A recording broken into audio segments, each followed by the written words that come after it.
ማለፍ ከፈለክ ይኸውልህ መጀመሪያ ለኔ ነገሩን መናገር አለብህ። አዎ ካልሆነ ግን አገባም።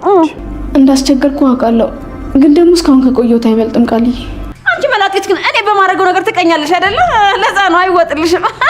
አይ መላጢት እዚህ ቤት የተለየ ነገር ፈልጌ እንኳን አይደለም፣ ዘበኛ መሆን እንዴት እንደሆነ ለማየት ብዬ ነው። ግን ደግሞ ሰኒ ጥሩ ልጅ ናት።